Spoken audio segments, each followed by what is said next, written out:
One by one, prostitutes die across Central Europe. Austrian authorities believe one man is responsible. But they have no experience hunting serial killers. They turn to an FBI profiler for help. He finds the same killer has come to America, and the death count keeps rising until the FBI stops him.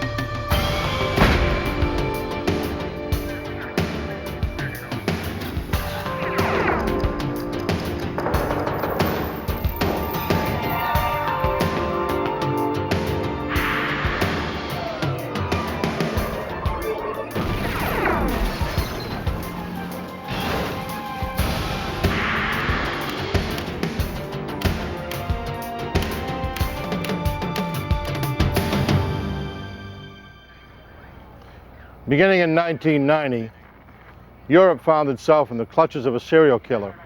He became an international outlaw, hopping from country to country to evade capture and to kill again. I'm Jim Kallstrom, former head of the FBI's New York office. Legal cooperation between countries and continents is not common, but neither are serial killers in Europe. Desperate to apprehend him, Austrian authorities called on the FBI for help.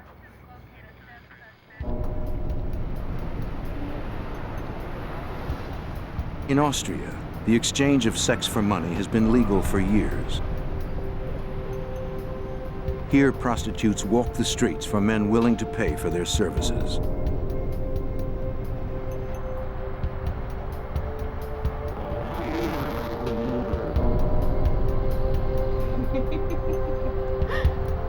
Throughout most of the 1980s, Heidemarie Hammerer worked in the city of Bregenz as a prostitute. A licensed professional for almost 10 years.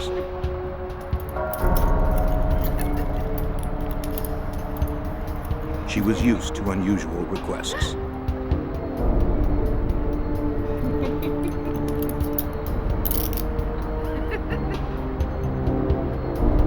But on the night of December 5th, 1990, a customer went too far.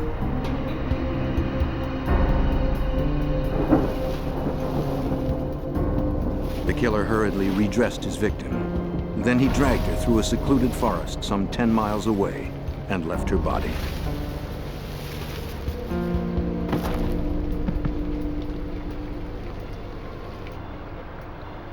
The crime went undiscovered for 3 weeks.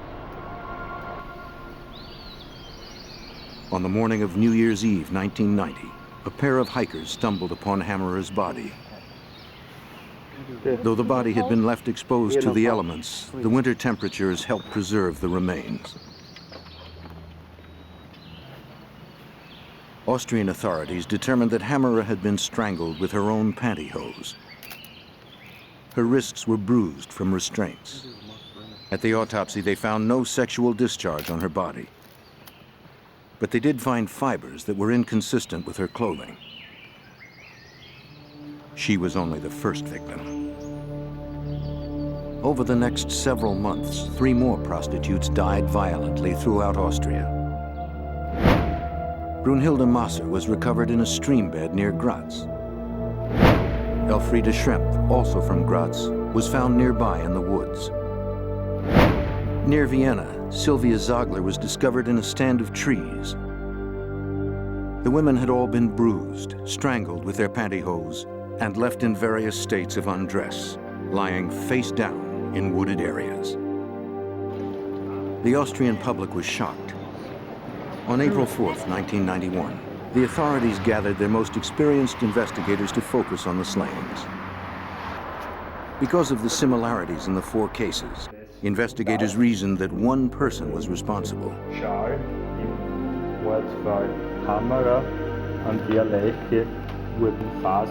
Austria had its first serial killer in modern history. They had no experience investigating these offenders. Dr. Ernst Geiger, one of Austria's leading detectives, was assigned to coordinate the hunt. No lead was promising. All the leads ended nowhere. We had no real suspect. The first break came when a retired policeman read of the murders in a Salzburg newspaper. They reminded him of a case he solved in 1974.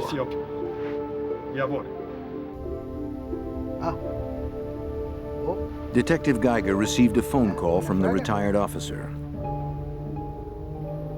15 years earlier, he told Geiger, a young woman had been strangled with one of her undergarments and dumped in the woods. Just like the present victims. The killer was caught and convicted, but had recently been paroled.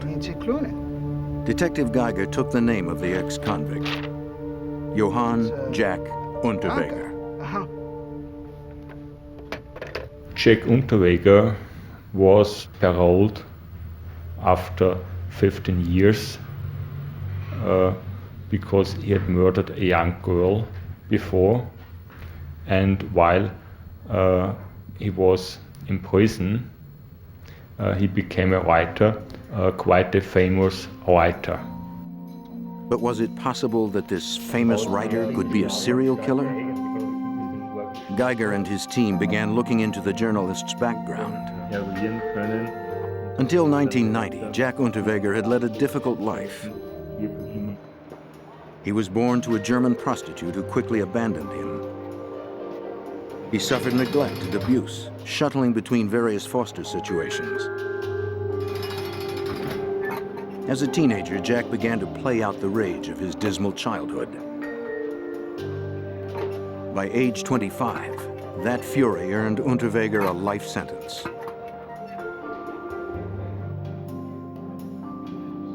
Unterweger continued his education and started writing while in prison.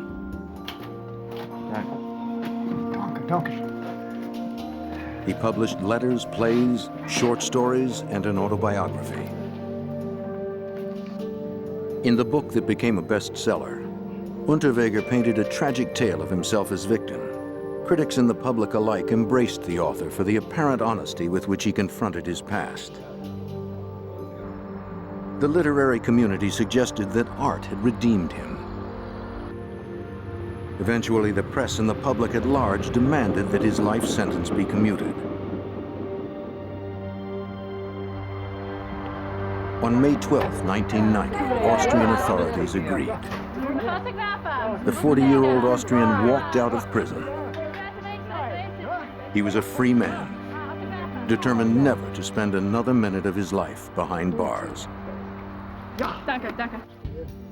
Shortly after his release, he was hired by a major German magazine to cover the prostitute murders. He promised to use his writing in a socially conscious way. He told his editor that he wanted to give voice to the dispossessed, caught in the underbelly of society, as he once was. By July 1991, after 2 more prostitutes were found strangled, psychologist Tom Mueller of Austria's Criminal Investigation Division joined the team. When we started the investigation against Jack Unterweger, it was pretty hard because all his friends were within the media and they couldn't understand that he could be the bad guy. Even among investigators, only a handful considered this celebrity journalist a possible suspect. Through receipts and travel records, Geiger and Mueller learned that Unterweger had been at each murder location. This was not suspicious in itself, since he was covering the story as an investigative journalist.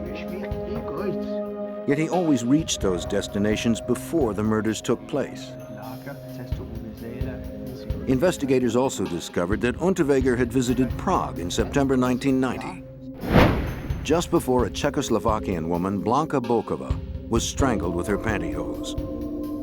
She was the earliest victim in the string of murders that now totaled 7. And what was outstanding for us, that exactly at any time where Czech hang out at any place in Prague, in the western part of Austria, in the southern part of Austria, exactly in that time period there was always a dead body somewhere in the woods.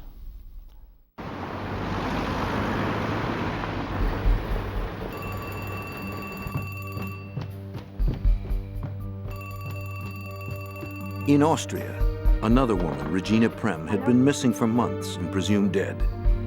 Her family waited desperately for news of her fate. In October of 1991, the grief-stricken husband and son received a chilling phone call to their unlisted number. The caller told him that he was Regina's killer and described what she was wearing the night she disappeared. The caller claimed that he was the executioner, that God ordered him to do it, that she was left lying on the place of sacrifice with her face turned towards hell. The phone call was cruel torture to an already traumatized family. When police recovered her body, they confirmed Regina Prem was the killer's 8th victim to date. The discovery put them no closer to stopping the killer.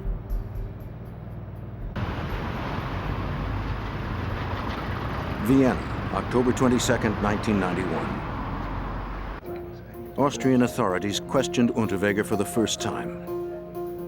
With no hard evidence to connect him to the crimes, they hoped for a confession. He admitted to consorting with prostitutes for his writing assignments and for sex. But he denied knowing the victims. Although his alibis were weak, investigators were forced to release him. Their evidence was merely circumstantial, and his public support was growing.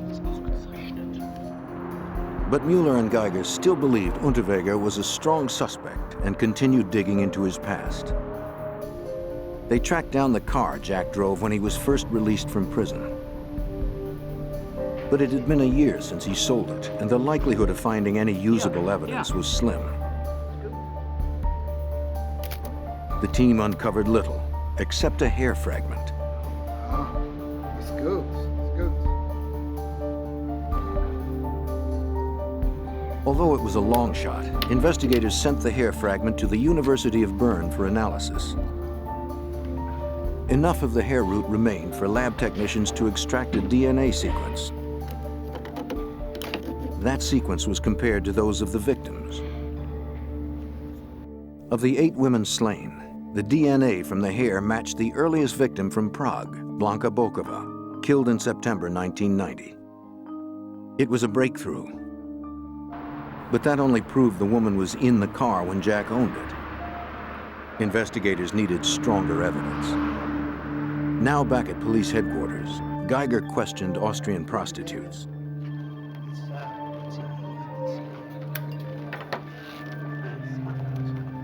They recognized Unterweger as a regular customer who insisted they wear handcuffs during sex. More importantly, one recalled seeing him approach her friend, Heide Marie Hammerer, the first victim discovered in Bregenz. She also remembered he wore a brown leather jacket on that night. On the strength of this identification and the hair fragment found in his car, Geiger obtained a warrant to search Unterweger's apartment. Jack, Unterweger? Polizei!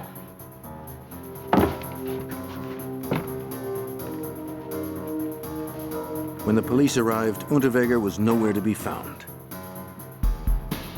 They took away clothing, including a brown leather jacket for forensic examination.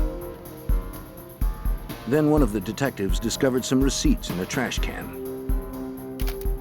They were from a seafood restaurant in Malibu, California, dated 9 months earlier.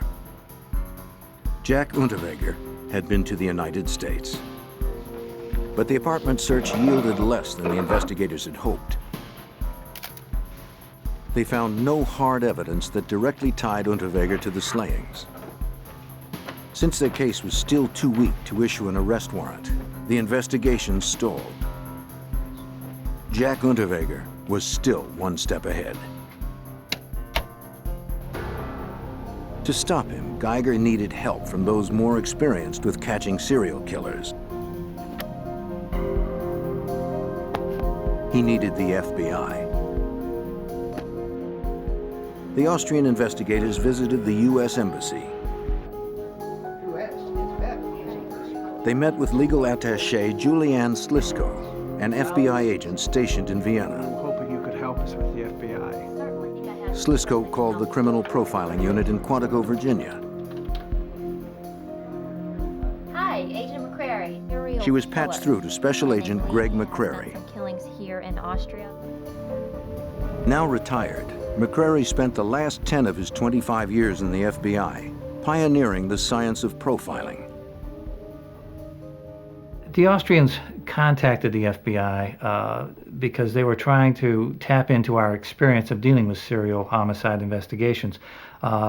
This was the first serial murder investigation in modern history in Austria.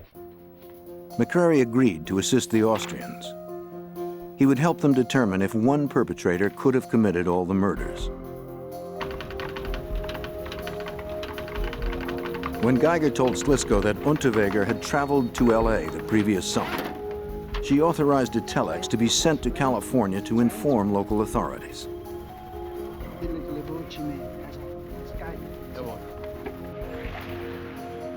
Over the next several days, Geiger and Mueller prepared for their trip to the FBI, packing crime scene reports, autopsy protocols, and photos. Then they received a call from LA detective Fred Miller. Miller had received their telex and said that California had suffered a similar pattern of killings during the prior summer. Now investigators turned their attention to LA, 6,000 miles away, in the hunt for the Austrian serial killer. By the fall of 1991, 8 women had been found dead in Central Europe. The prime suspect was Austrian celebrity writer Jack Unterweger. But little forensic evidence tied him to the crimes. And the public believed the police were pursuing an innocent man.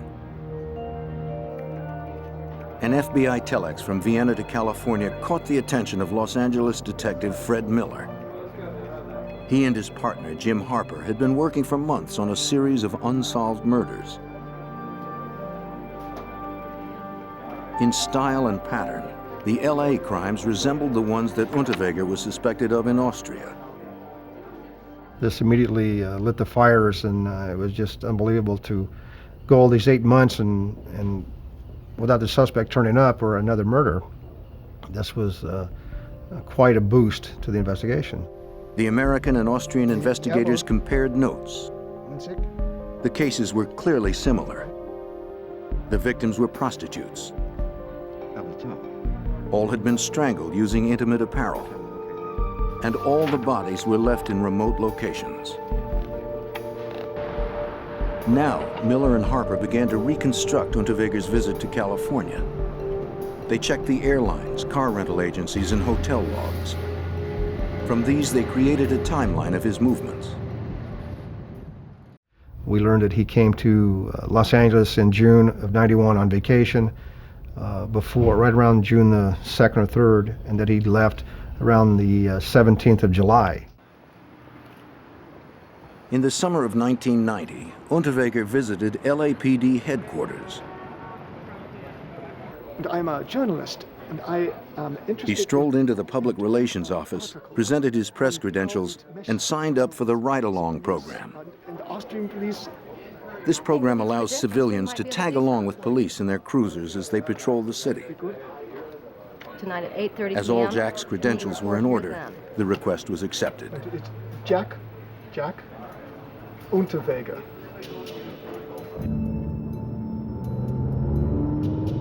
Unterweger claimed he was writing a German magazine story, contrasting American and European prostitution.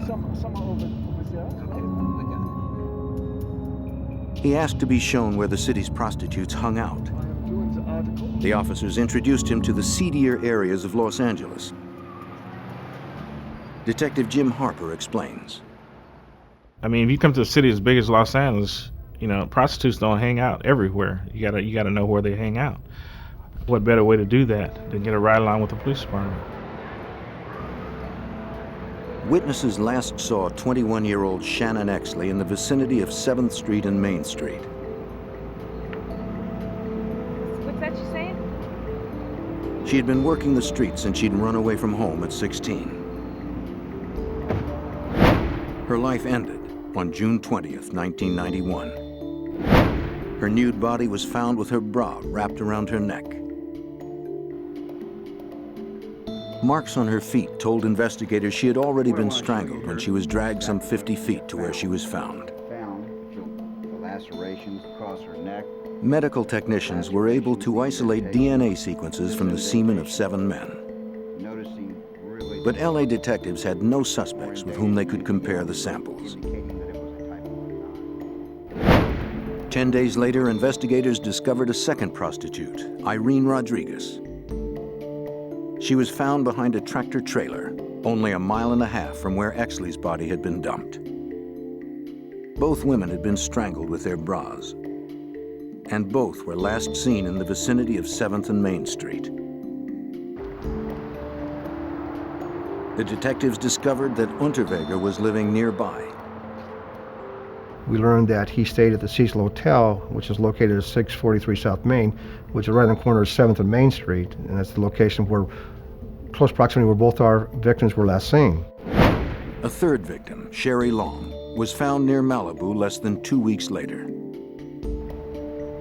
Once again, Unterweger was staying at a hotel in the vicinity Long was last seen. Around her neck, her bra was tied tightly. Detective Jim Harper remembers the unique method of strangulation. The way the bras were tied around their neck was nothing that I had seen before. It looked to me it took a lot of intricate time to really take time with the victim and put it around their necks and tie it. Los Angeles criminalist Lynn Harold compared the knots to see if there was a pattern in the way each had been made and tied. In order for the knots to be made, the wearing apparel had to be dismantled in some form. It's not like the bras were just taken and tied in a square knot, but they were stripped of the elastic always on the left side. And if 3 people randomly went out and strangled 3 people, it is extremely unlikely that all 3 of them would come up with this same scenario. Now Geiger and Mueller added the information from the Los Angeles murders to their own case and headed to Virginia. They hoped that the FBI could determine whether one man had indeed killed all 11 women. Back in Austria, Jack Unterweger maintained a high profile. The celebrity journalist continued to publish his articles and appeared on television to talk about the murders. He told audiences that the Austrian police were inept at finding the real killer and had singled him out as a scapegoat.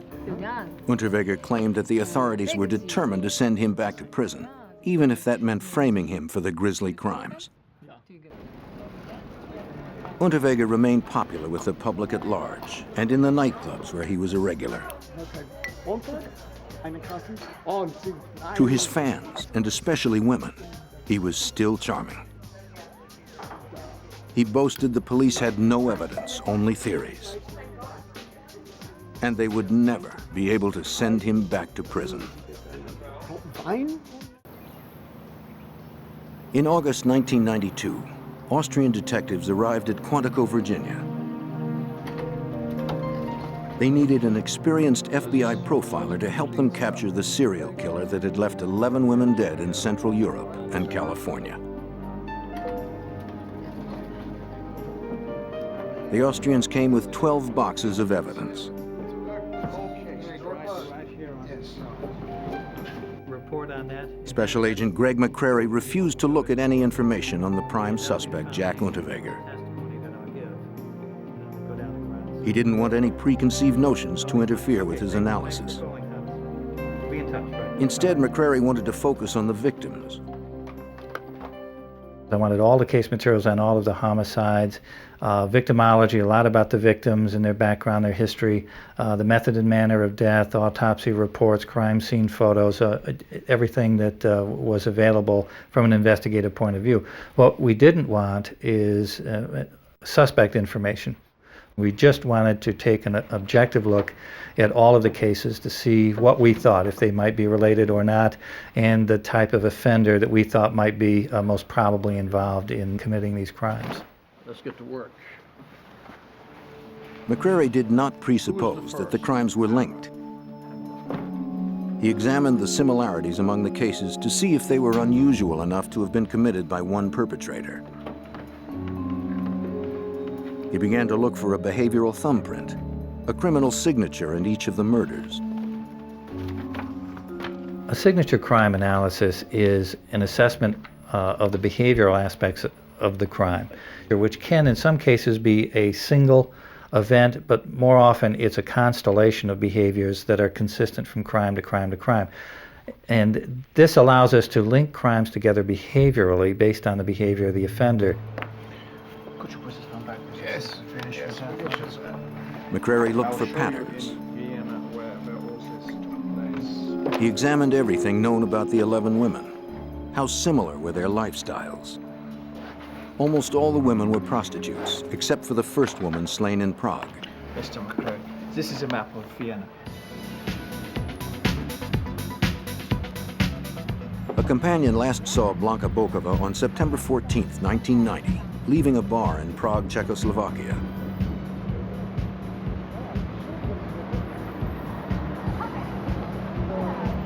Bokova worked as a sales clerk at a butcher shop, but was known to trade sex for favors. Her body was left on the bank of the Vlatva River in a stretch of woods near Bokova's home. The killer had strangled her with her own nylon stockings. He left her naked, covered with sticks and twigs. He threw her clothes and identification in the river.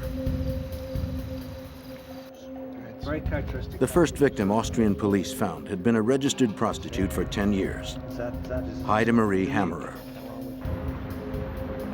In the early part of her career, she had suffered several violent attacks from customers, so she was known to be cautious. Hammerer was last seen outside a parking garage on December 5, 1990.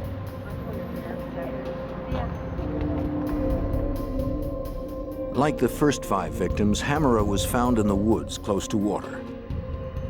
They all had restraint bruises on their arms and wrists. And autopsies found no semen on any of the European victims. To the profiler, this suggested that the killer struck out of impotence. He was terribly insecure about his masculinity. When he could not perform after being sexually stimulated, the killer lashed out in anger. He strangled the women he blamed for shaming him. Then he left their bodies in humiliating positions.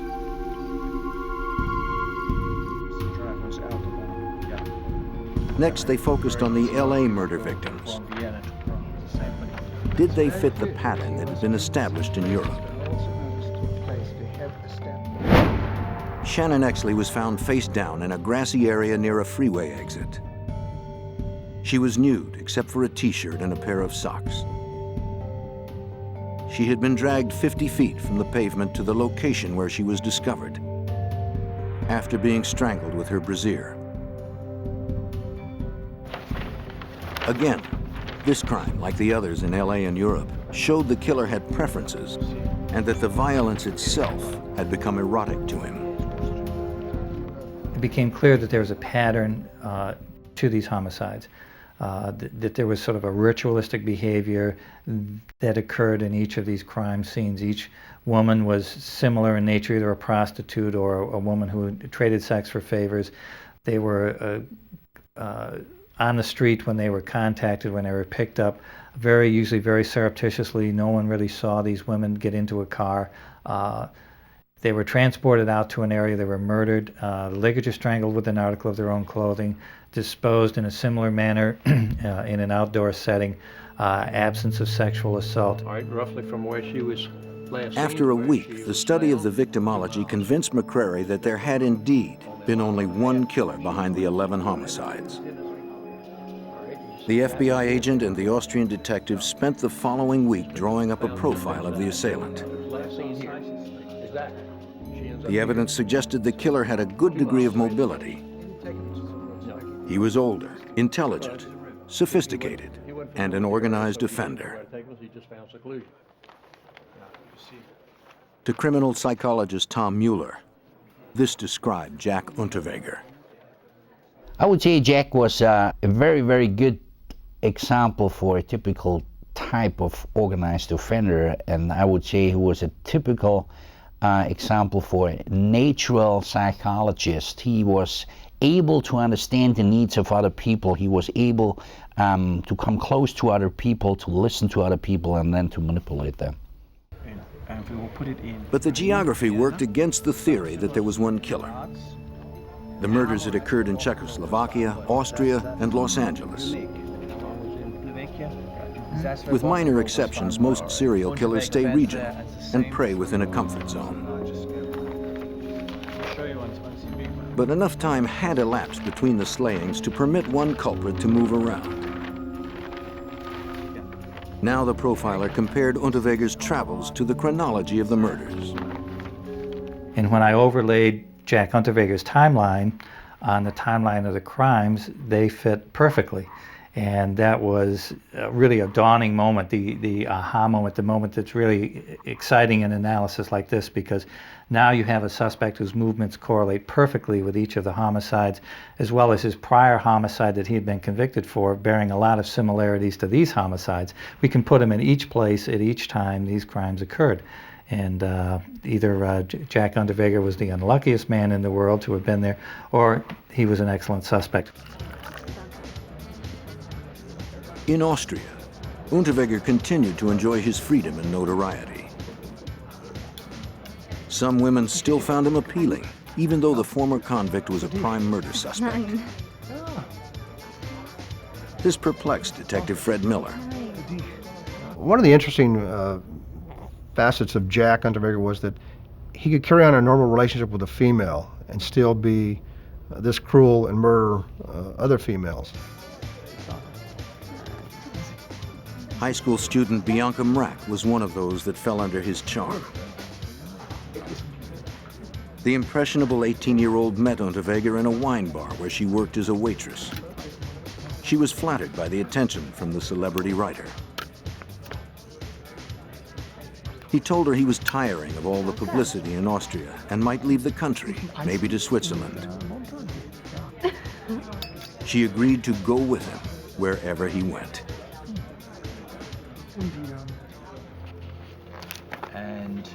August 1992, Agent Greg McCrary of the FBI worked with Austrian detectives to solve a series of 11 murders. 8 women were killed in Central Europe, 3 more in Los Angeles. All circumstantial evidence pointed to celebrity journalist Jack Unterweger as the culprit. Then they received a phone call from the University of Bern.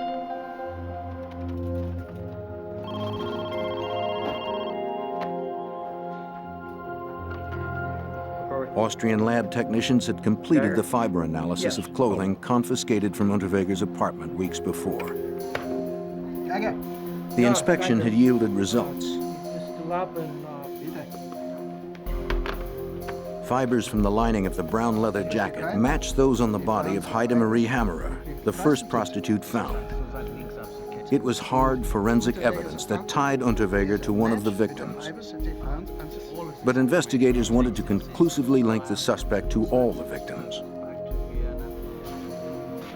The FBI had another tool that could do just that, VICAP, the Violent Criminal Apprehension Program. The computer database holds the details of 10,000 solved and unsolved U.S. homicides. A programmer inputted the particulars of the European and Los Angeles cases. Details of the victims, their manner of death, locations where they disappeared, and where they were found were all fed into the computer. McCrary ordered an extensive breakdown, a multi-dimensional search with 15 cross-criteria that could show if the crimes were connected. 48 hours later, the detectives were called back to the VICAP room to hear the answer. The results were stunning. The computer statistically linked all 11 slayings. Jack Unterweger was the killer. The FBI had given the Austrians solid proof for their case. But Unterweger was still at large. The Austrian detectives immediately returned to Vienna. Armed with the FBI profile, authorities issued an arrest warrant for Johann Jack Unterweger. Again, the police descended upon the writer's residence.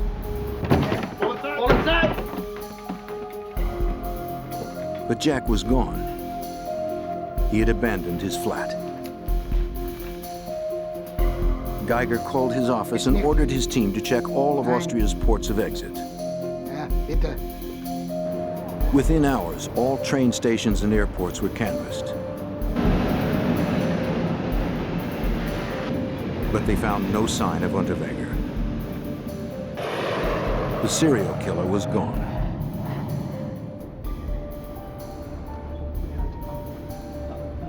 Unterweger had already fled with Bianca Marak beyond the reach of Austrian authorities. Jack Unterweger is a very good representative of an intelligent psychopath. He became an award-winning author and playwright, but psychopaths are very, very manipulative, and they have a supreme ability to con other people. Hello? Hello? Yeah. Yeah, ich bin here. On a stop in Paris, Jack called into television shows and protested his innocence. He said his flight was not an admission of guilt, but an attempt to evade a frame-up by the police. He promised to return to Austria and answer all questions if the arrest warrant was withdrawn. Despite his media appearances, the Austrian police had no idea where Unterweger was hiding. In Vienna, investigators interviewed Unterweger's friends. They were unfazed by the fact that he had been indicted for multiple murders.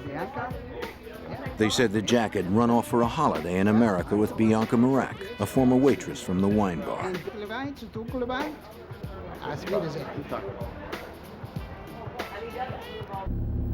Bianca was known to live with her mother, so Geiger paid a visit to Mrs. Marak. Mit wem? She acknowledged that she had been in contact with the fugitive couple, sending them money via wire transfers. They were in New York and heading down to Florida. Geiger told her to contact him if her daughter called again. Mrs. Marak agreed. Just days later, she got a call from Miami. Her daughter needed more money. Mrs. Marak promptly informed the Austrian police. U.S. Marshals were waiting at the Western Union. The Marshals ID'd the couple as they drove up.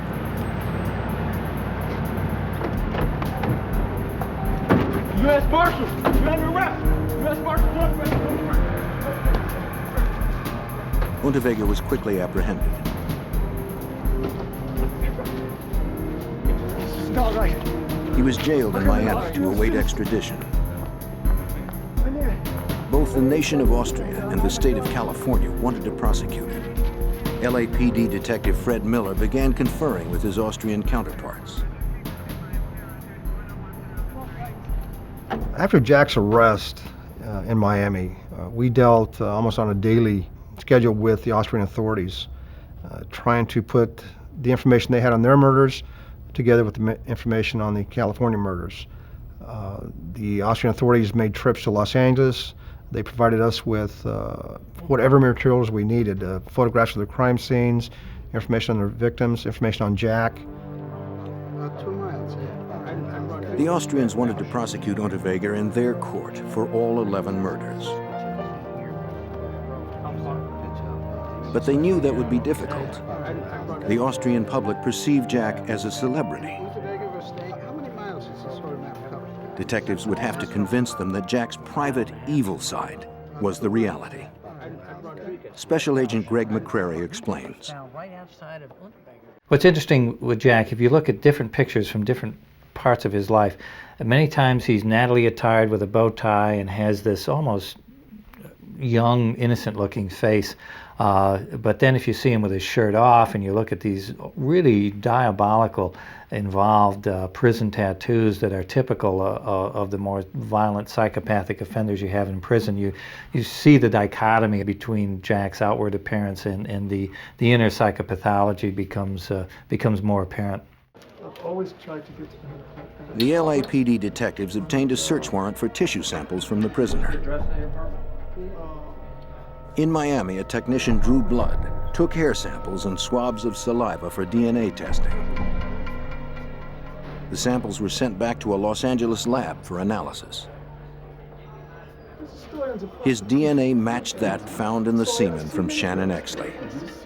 But Exley's body contained semen from 6 other men, and there was no sexual discharge found in the other 2 LA prostitutes. Jack Unterweger worried that he would be transferred to California, where a death penalty was possible. He did not want to die in the gas chamber.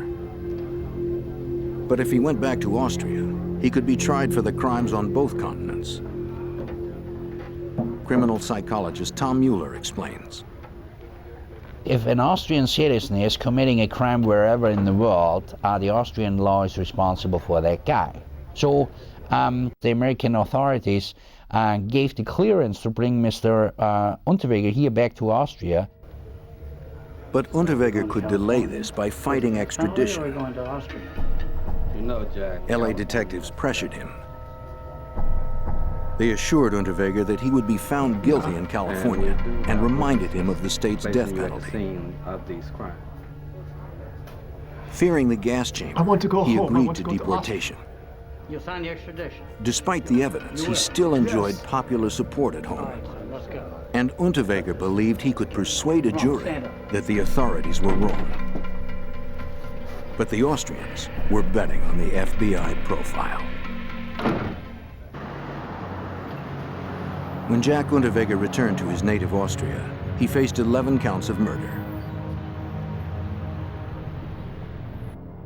7 women were killed on Austrian soil, but the laws of the Central European country allow its citizens to be tried for crimes committed anywhere in the world. The murder indictment had done little to diminish the writer's support in the media. As he sat in jail awaiting trial, Jack continued to lobby the press that the police had framed him. His case saturated the news. In this highly charged environment, Austrian prosecutors prepared for trial. If they wanted to win, they had to present an airtight case. LAPD detective Jim Harper journeyed to Vienna for the trial. The OJ case here in LA is the only thing I can kind of equate it to. It was that big over there. It was all over the newspapers, headlines. I mean, and when we came into this town to testify, it was a big deal. We were all over the front page of the paper, the whole deal. The trial was held before a 3-judge tribunal. The prosecution argued their case with minimal physical evidence. They were counting on Agent McCrary's behavioral profile. Could you say why there's so many different places? So it became increasingly important to link these crimes together behaviorally. That really was the only way that Jack could be linked to this entire series of crimes. So that became the critical component in the prosecution of Jack, and where we were most able to assist the Austrian authorities. Take them to a different spot. McCrary related to the judges what he had deducted at Quantico.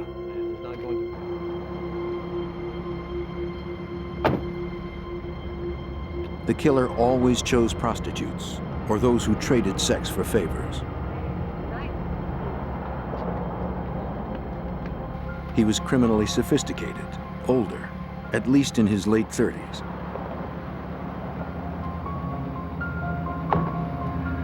He wasn't panicky nor disorganized. He possessed inner rage, but it was very controlled. The victims had bruises on their wrists as if they had been restrained with handcuffs. McCrary was convinced Unterweger would ask the prostitutes to wear them to fulfill his sexual fantasy. But it was about control. The killer wanted their hands secured to prevent them from resisting. The bodies were found McCrary's testimony linked the victims together. to where they were laid. Across 2 continents, the trail of deaths followed Jack Unterweger. Where he went, women died. While he visited Los Angeles, 3 prostitutes were murdered, and their slayings mimicked those in Europe. Shannon Exley and the other 2 American women were strangled to death. The offender used their brassieres as ligatures. And Unterweger tied the knots on the ligatures in exactly the same way as he had on the ones in Europe. McCrary pointed out that the probability was infinitesimal that more than one killer committed the crimes. What are the chances that more than one offender would be not only choosing to ligature strangle a victim with an article of her own clothing, but he would tie the knots in exactly the same way? Very, very remote chance that we've had different offenders committing the crime in that manner. But the defense argued there was a difference. The victims in Los Angeles had been strangled with their brassieres, and women in Europe had been strangled with their pantyhose. But McCrary countered that European prostitutes do not wear brassieres. What mattered to the killer was that he used an intimate article of the victim's clothing. The prostitutes, I'm sure that he was much more hurried. LA criminalist Lynn Harold was asked to compare the knots from the pantyhose to those from the bras. In the case of the pantyhose, you had one leg.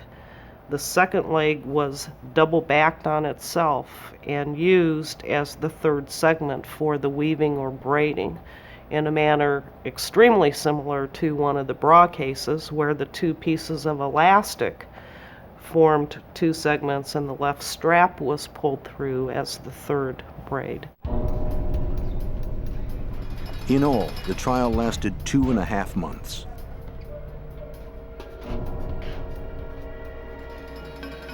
On June 28, 1994, a jury in Graz, Austria, found Johann Jack Unterweger guilty of 9 of the murders. The remaining victims were found too badly decomposed to convict Unterweger beyond a reasonable doubt.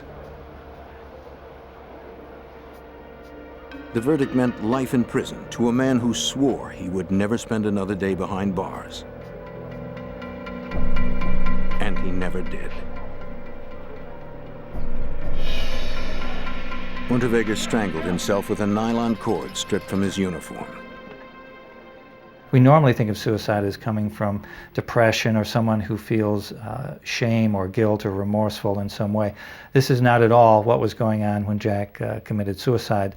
More psychopathic offenders like Jack do it to exert control, and it's the last great defiant act that he exercised to wrest control of this situation away from the government, away from the authorities. He would not allow himself to be imprisoned for the rest of his life. Jack Unterweger proved that serial killers are not just an American phenomenon. European law enforcement agencies realized that to fight criminals of this sort, they would have to follow the FBI's example. What we learned out of their case was that in Austria and even in Europe, we didn't have a similar system like VICAP. Violent Crime Apprehension Program. The Criminal Psychology Service tried to get a similar system here to Austria, and therefore we can work with all sex crime cases and homicide cases. Now, thanks to the lead of the FBI, many countries have adopted profiling and a computerized criminal database in the hopes that open borders and conflicting jurisdictions will no longer allow these predators to escape justice.